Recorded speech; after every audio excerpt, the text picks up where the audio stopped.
Yeah. So with that, if we were to talk about maybe your challenges, kind of going back a question or two, one of the things we're seeing with our clients is, okay, so you have all these connected devices, and these people are all over the country, perceivably, maybe not in your organization, but in others all over the world. How are you securing all that? That is a good question. It's a challenge I think everyone has. So we have a great security team, and I think there's like the models where you try to secure the perimeter, if you will, to where you're looking for bad guys that are trying to get in. Whether that's this more the traditional looking for viruses, phishing emails, that type of thing. In the medical world, though, what we have is kind of a large number of some new systems, a lot of older systems, some systems that can't be upgraded quite as quickly in terms of like the operating systems because they're supported by a lot of vendors, medical vendors. These are the imaging systems and that type of thing. So we're going down a path right now where we're doing a lot of network segmentation, where we try to insulate some of our more vulnerable systems through the network and essentially firewall them off so no one can access them except for, the individuals or the systems that can talk to them. So it's actually stretching our security team quite a bit to push us into some new technologies and new approaches that we've never been kind of in the past. Yeah, I think it's stretching us all. And we're kind of all in it together, right? Exactly. I mean, I look at it as you got certain things you want to protect that you can protect by keeping them in your house, but you have other things that are much more valuable that you need to put in a safe and protect it a step further, right? It kind of reminds me, like the best security posture today is to have a multi-layered one, right? Which means if I were to use the house analogy, you're going to have your house, you're going to have your door locks, you're going to have your deadbolts, you might have a dog, you might have an alarm system, might have signs in your yard, you might have guns to protect yourself. There's a variety of different things that you need to have.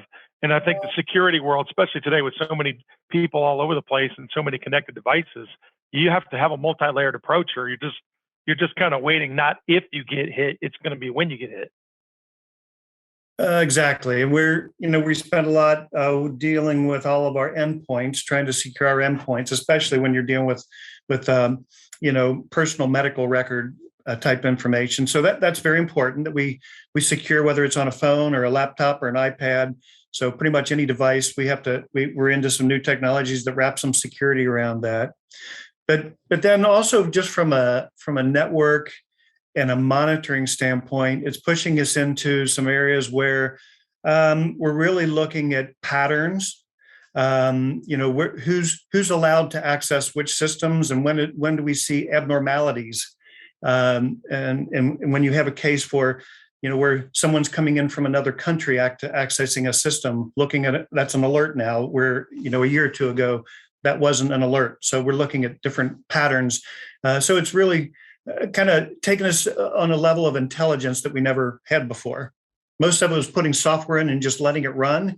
Now we're getting in more in terms of intelligence that's built in there, that's looking for specifics, whether that be, again, a system that's talking to a system that it's not supposed to, or a user accessing a system, or for a country that's not supposed to, and setting alerts and that type of thing.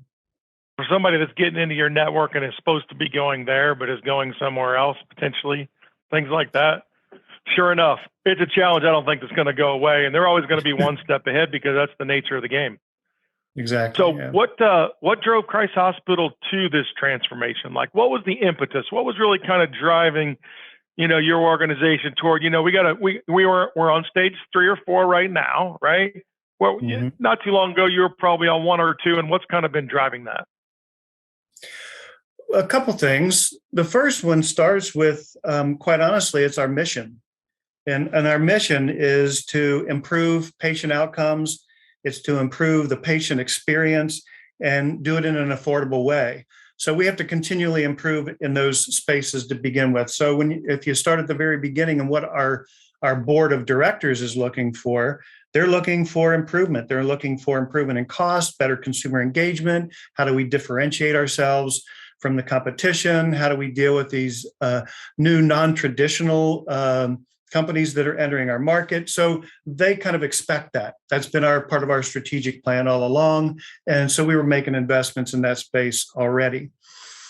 But the pandemic has clearly escalated several of our initiatives. We kind of spoke about that before, turning ourselves into a virtual workforce, electronic documents, teams, so all the collaboration. So it kind of escalated that, as well as telehealth, pushing us into the whole telehealth space. We had the goal to do that for quite a few years in terms of being able to do video visits with patients.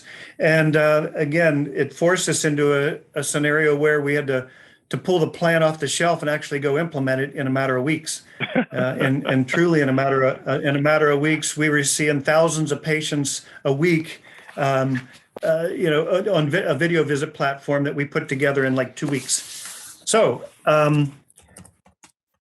I think that the pandemic clearly escalated some of the moves just more recently. And then I think when you get back to just the outcomes and the whole the clinical staff in our space, with the amount of load that's on physicians and nurses, and how do we make their job easier?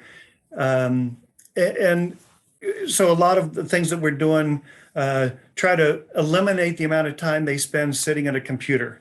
So if you take a physician that is spending, 25, 30, 40% of their day on a computer, we look for ways that we can minimize that, which turns into time better spent with patients, and that turns into better outcomes for patients. So obviously their productivity is important from a cost standpoint, but it's also important from an outcome standpoint.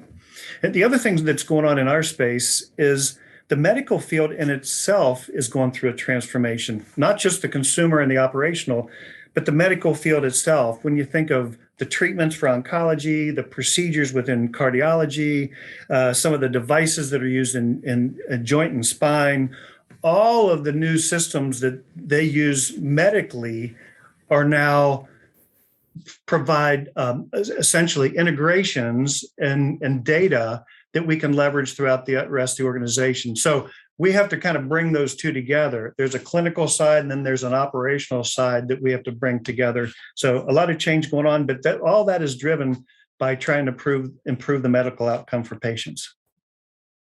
Well, I loved hearing that. Anytime somebody says they're making business decisions to better serve their customers, and that's where their investments are being made, I'd love to hear that, because too often in today's society, we know that although a lot of people say it, the customer experience, by and large, when you look at all industries, generally speaking, is not very good, right? And it's getting worse. So I love to hear when people are actually investing in improving the overall client experience.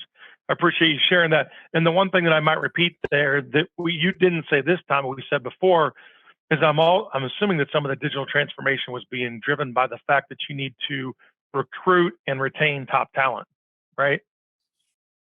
Oh, absolutely. Absolutely. I think everyone is stretched for finding and developing great talent.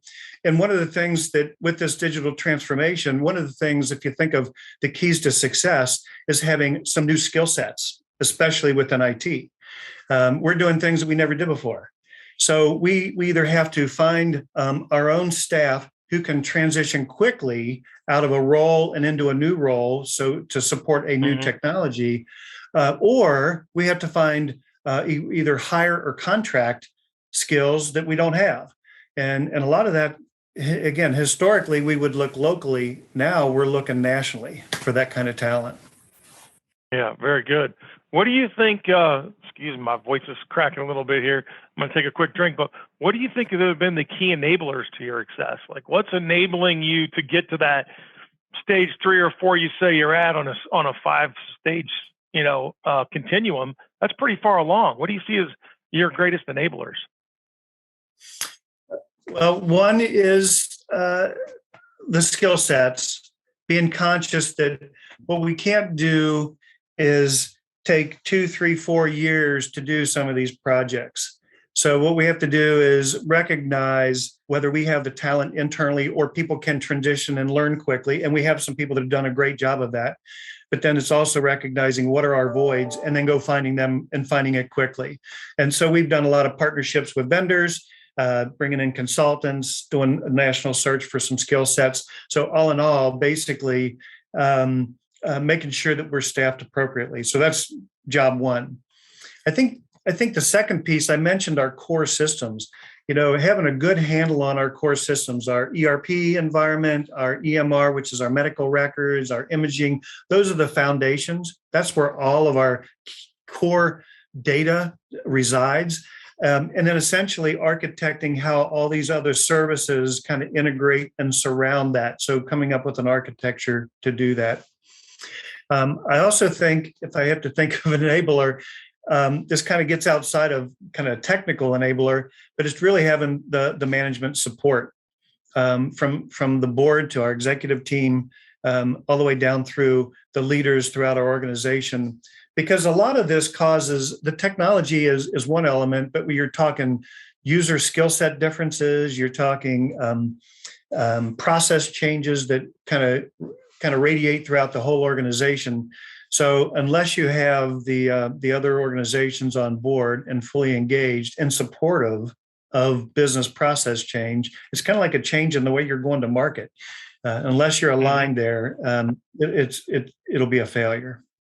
Well, it sounds like you guys are doing a lot of good things. I mean, your board's recognizing some of the things you need to do. Your team has done a nice job on this continuum of moving down to the digital transformation path or journey that you're on. We're seeing a lot of our customers today that are really trying to use technology to better their businesses and better their client relationships and their productivity and their efficiency.